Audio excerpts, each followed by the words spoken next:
보물섬 7화 배원배는 서동주를 구하려다 갑작스럽게 천구호에게 피투성이의 망치 한 방에 처참히 쓰러졌다. 이 처절한 싸움 속에서 과연 누가 살아남을 것인가? 배원배는 낡은 전화 부스 안에서 손을 덜덜 떨며 수화기를 들었다.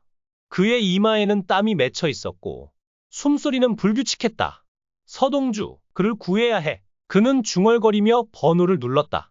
전화기 너머에서 신호음이 울리자마자 경찰서의 목소리가 들렸다. 여보세요, 112입니다. 그의 목소리는 갈라졌고 공포와 절박함이 묻어났다. 경찰이 추가 질문을 하기도 전에 전화 부스 유리가 쾅 소리와 함께 깨졌다. 배원배는 비명을 지르며 몸을 숙였다. 어둠 속에서 천구호가 나타났다. 그의 손에는 피 묻은 망치가 들려 있었고 눈빛은 얼음처럼 차가웠다. 배원배, 내가 뭘 하려는지 모를 줄 알았어. 천구호의 목소리는 낮고 위협적이었다. 배원배는 바닥에 주저앉아 뒷걸음질치며 외쳤다. 구호야, 제발! 나 그냥 서동주 살리려는 거야. 우리 동생 같은 애잖아. 하지만 천구호는 미동도 없이 다가왔다. 서동주는 이미 끝났어. 그리고 넌 너무 많이 알아버렸지. 그는 망치를 높이 들었다. 배원배의 눈에 공포가 가득 찼다. 안 돼. 쿵! 망치가 그의 머리를 강타했고 피가 전화 부스 바닥을 붉게 물들였다. 천구호는 숨을 몰아쉬며 망치를 내려다봤다. 멍청한 놈. 그 시각 납치된 서동주는 창고 안에서 쇠사슬에 묶인 채 염장선의 고문을 받고 있었다. 그의 얼굴은 피와 땀으로 얼룩져 있었고 숨소리는 약해져 갔다. 염장선은 그의 턱을 잡고 비웃었다. 배원배가 널 구하러 경찰을 부른대. 근데 그게 무슨 소용이야? 걘 이미 죽었을걸? 서동주는 눈을 부릅뜨며 이를 갈았다. 뭐? 배원배가. 그의 목소리는 분노로 떨렸다. 염장선은 웃음을 터뜨렸다. 그래, 천구호가 처리했어. 넌 이제 아무도 없어, 서동주. 그 말에 서동주는 사슬을 흔들며 몸부림쳤다. 이 개자식들. 한편 천구호는 전화 부스에서 피 묻은 망치를 닦으며 염장선에게 전화를 걸었다. 배원배는 끝냈어.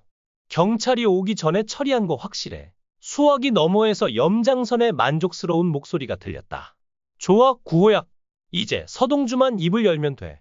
차강천의 보험금은 우리 거야. 천구호는 고개를 끄덕이며 전화를 끊었다. 서동주는 자신의 과거를 전혀 기억하지 못한다.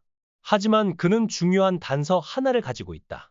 그는 스스로의 속도에 맞춰 성현이라는 이름을 지었는데 이는 단순한 기억 상실이 아니라 부분적 기억 상실이라는 것을 의미한다. 질문은 여전히 그의 본래 이름이 성현이었는지 아닌지, 그리고 왜 지금 그 이름을 가지고 있는지에 대한 것이다. 그는 거울을 들여다보며 자문하지만 과거를 기억하기 위해 아무리 노력해도 과거에 대한 기억은 존재하지 않는다. 하지만 그의 마음 깊은 곳에서 잔소리 같은 감정이 자라나고 그는 계속해서 중요한 것을 잊고 있다고 믿는다. 이름 없는 용어가 그의 머릿속에 자리 잡고 있다. 그리고 그의 귀에 절실하게 들리는 빠른 목소리. 성현을 서동주로 바꾸는 과정은 간단하거나 직관적이지 않았을 수도 있고 완전한 정체성 개명을 포함했을 수도 있다. 아마도 그저 이름을 바꾸기 위해 불행한 과거 사건을 지워야 했을 것이다. 분명한 것은 낯설지만 친숙한 이름인 성현의 중요한 단서가 숨겨져 있다는 것입니다. 그는 이 이름을 계속해서 듣습니다. 그는 성현으로 인정받고 싶어 하지만 그 이름으로 그를 부르는 사람은 거의 보이지 않습니다. 그의 마음속에서 누군가가 손을 내밀려고 하지만 그가 만지려고 하면 그들은 사라집니다. 이것은 그가 자신의 과거를 발견하는 것을 두려워한다는 것을 나타낼 수 있습니다. 그는 기억을 되찾는 순간 끔찍한 진실에 직면하게 될까봐 걱정하지만 진실이 자신의 정체성을 나타내는 유일한 지표라는 것을 알고 있습니다. 그의 끊임없는 악몽도 중요한 정보를 제공했습니다. 꿈에서 그는 바다 옆 절벽에서 교통사고를 당했습니다. 차가 큰 소리를 내며 돌고 헤드라이트가 그의 길을 비춥니다. 차가 절벽 근처에서 천천히 멈추자 그는 대기 속으로 가라앉고 있다고 믿습니다. 차가운 바람이 그의 얼굴을 때리고 밤에 희미한 소리가 들립니다. 그는 도망가고 싶다는 절박한 애원과 함께 길로 쓰러지는 자신을 지켜보는 누군가의 실루엣을 거의 알아차리지 못한다. 그의 마음속에 남아있는 이 잔재들은 아마도 꿈만이 아니라 과거의 진실일 것이다. 서동주는 자신의 과거를 따라갈 수밖에 없다는 것을 깨닫는다. 이제 그의 탐구가 시작되었으니 그는 어떤 진실을 마주하게 될 것인가? 그리고 과거의 생각 속에 어떤 비밀을 가지고 있을 것인가? 하얀 운동화를 신은 어린아이가 새동주를 망설이다가 재빨리 떠난다. 그리고 그때 꿈은 완성된다. 이 꿈은 믿기 쉽지 않지만 아마도 그의 잃어버린 기억의 일부일 것이다. 자주 나타나는 이미지와 그에게 무언가를 끊임없이 전달하려는 목소리들. 어린 시절의 그의 생각은 현재의 성인의 모습으로 나타난다. 그러나 꿈의 의미가 점점 더 분명해지면서 서동주는 새로운 문제에 직면하게 된다.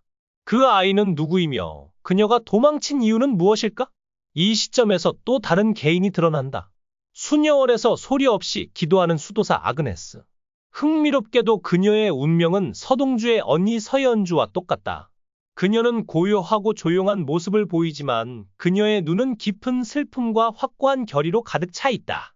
서연주는 서동주를 바라보며 그녀가 낮은 목소리로 말하도록 둔다. 서동주는 그녀를 어리둥절한 표정으로 바라본다. 그녀가 정확히 무슨 말을 했는지는 기억나지 않지만 가슴이 무겁고 설명할 수 없는 두려움이 느껴진다. 솜털 같은 과거, 어린 시절 병원 침대에 누워있던 나보다 나이 많은 언니, 둘 다 손을 잡고 함께 울던 모습이 기억난다. 그녀의 말이 사실이라면 서연주는 이전 사고로 인해 자신의 몸의 일부를 서동주에게 주었다는 게 사실일 가능성이 크다. 하지만 그저 두 사람이 친척이기 때문일까? 이야기가 더 복잡할까? 여기서 또 다른 의문이 제기된다. 이 두 자매는 실제로 친척일까? 그렇지 않다면 서동주의 아버지는 누구일까? 이 모든 문제는 결국 서동주의 부모가 어떻게 그를 지금의 상황으로 몰았는지에 대한 의문에 상당한 영향을 미칩니다. 그는 자신의 존재가 호기심으로 가득 차 있다는 것을 깨닫기 시작합니다. 하지만 한 가지 특이한 점이 있습니다. 장일남이 그의 성을 묻자 서동주는 성현이라고 대답하지만 잠시 그 단어에 대해 확신하지 못합니다. 그는 꿈에서 성현아라는 이름이 불렸던 것을 기억하지만 전체 이름을 기억하지 못합니다. 이 정보를 바탕으로 볼 때 서동주의 원래 이름은 지금 자신이 부르는 이름과 달랐다는 것이 분명합니다. 그의 실제 성은 무엇이며 그의 부모는 누구일까요? 드라마는 아직 서동주의 부모에 대한 세부 정보를 공개하지 않았습니다. 그러나 조각들이 통합되면서 그의 출생에 대한 진실이 밝혀지고 있습니다.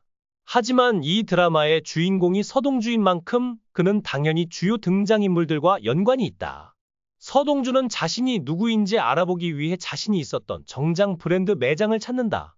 그곳에서 우연히 여운남을 만난다. 여운남의 이름은 기쁜 마음에 불려지지만 서동주는 그에 대해 전혀 모르는 듯하다. 단순히 기억을 잃었기 때문일까? 아니면 무언가를 감추고 있는 것일까? 처음에는 그가 선택적으로 기억을 떠올리려 하는 것으로 생각했다. 하지만 허일도를 구하기 위해 바다로 뛰어드는 장면은 의도치 않게 지워진 듯하다. 그럼 작가는 왜 서동주가 기억의 일부만 잃는다는 서사를 만들었을까? 처음에는 서동주의 청춘을 되살려줄 장치일 가능성이 크다. 둘째, 성남의 수장 자리를 보존하는 수단이 될 수도 있다. 결국 가장 중요한 요소는 여전히 서동주의 탄생 비밀이다. 현재 장선의 비밀번호는 알아내야 하므로 비밀 스위스 비밀번호를 찾아야 한다.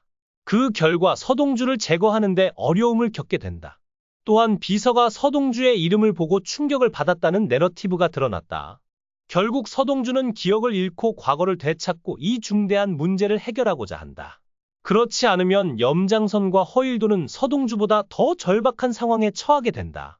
그들은 서동주의 유물을 되찾기 위해 어떤 짓이든 서슴지 않을 것이다. 결국 서동주는 대산병원 정신과에 입원하게 되고 당시 의사였던 강위원의 도움을 받게 된다.